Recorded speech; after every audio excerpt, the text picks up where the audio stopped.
You hear it all the time, right? Companies everywhere are going green. But is it really that simple? Well, in this explainer, based on the book, Is It Easy to Be Green?, we're going to pull back the curtain and see why the answer is way more complicated than you might think. I mean, seriously, look around. Every company is telling us how sustainable they are. But is it really that easy? Or have we just gotten really good at swapping out real meaningful change for some feel-good marketing and a bunch of empty slogans? It all starts with the buzzwords. Oh, the buzzwords we get bombarded with. You've definitely heard of ESG, right? That big framework meant to measure a company's environmental, social, and governance impact. And then, of course, you've got the huge net zero pledges. These grand promises to completely wipe out their carbon footprints, sometime decades from now. And my personal favorite, the purpose-driven business. Now look, this all sounds amazing, but the book warns that a lot of this can just be what it calls performative gestures. It's all about looking good instead of, actually doing good. Okay, so that brings us to the real heart of the problem. The book makes this powerful argument that true sustainability, well, it has nothing to do with fancy policies or those mission statements on the wall. It's about something much deeper and honestly, a lot harder to change. And here it is. This is the core idea of the whole thing. Sustainability isn't about what you say you'll do. It's about behavior. It's about what people and organizations actually do day in and day out. And this disconnect, well, it has a name. The sustainability behavior gap. Think of it as this giant canyon between a company's shiny, glossy sustainability report and the real-world decisions that its employees are making every single day. And this slide just makes it so painfully clear. A company says, hey, we want to use sustainable suppliers, but then it turns around and gives the biggest bonuses to managers who slash costs. So which supplier do you think gets picked? Same story with circularity versus the constant pressure to just get products out the door faster. The actual incentives, they win every single time. And here's the kicker. This behavior gap, it isn't just a corporate thing. It's in all of us. We say we want to buy from sustainable brands, but when you look at what we actually spend our money on, it tells a totally different story. It's called the CSR consumer paradox. So how do we even get to this point of just performing sustainability?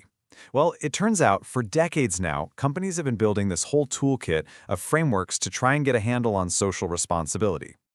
Corporate social responsibility, or CSR, wasn't always this complicated. It actually started out as pretty simple corporate charity, but as the public started demanding more, it evolved. It became this strategic thing, which led to the alphabet soup of frameworks we have today. ESG, the triple bottom line, creating shared value, the works. But these tools have a ton of critics. A lot of people argue that CSR is really just corporate window dressing, a distraction, something used to make corporate power seem more legitimate, and something that's only ever pursued when it helps the bottom line, not because of any genuine concern. Okay, so if the policies and frameworks aren't cutting it, what's the answer? Well, the book argues we need to stop trying to just change people's minds and start redesigning the actual systems that shape what we do. And it lays out a really clear three-step plan to bridge this gap. First, you've got to rethink the whole system from the ground up. Second, you have to use technology to basically automate better choices. And third, you have to start measuring the things that actually matter. So, rethinking the system. That means taking on the incredibly wasteful take, make, dispose model that's been the default for centuries. The goal is to build a circular economy, where we keep resources in use for as long as humanly possible by reusing, recycling, and regenerating them. The second step is all about technology. And this is where that financial incentive becomes impossible to ignore. Because as the book puts it, digital transformation isn't just about saving the planet, it saves huge amounts of money. Just think about it for a second. Cloud storage gets rid of paper waste. Remote work cuts down on commute emissions. Blockchain can make supply chains transparent, and smart sensors can totally slash a building's energy use. The key here is that technology can make green behavior the default setting, the easy choice. And finally, we have to measure what matters. That means we have to stop looking at these things in separate silos. Take South Africa, for example. Companies listed there are required to produce a single integrated report that looks at financial, social, and environmental performance all together. Because, you can't manage what you don't measure. But here's the thing. All these corporate actions, circularity, tech, and better measurement, they don't just happen in a bubble.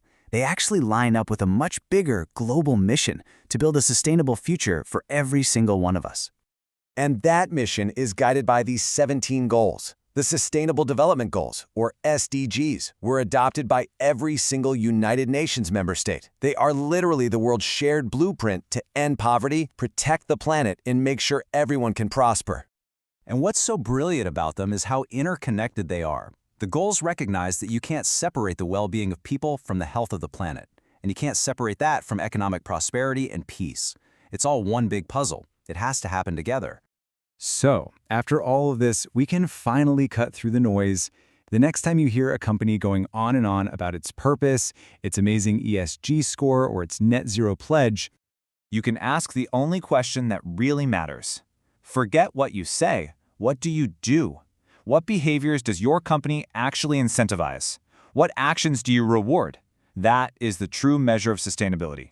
Because at the end of the day, the future isn't going to be shaped by our promises. It's going to be shaped by the sum of our daily actions. Thanks so much for joining this explainer.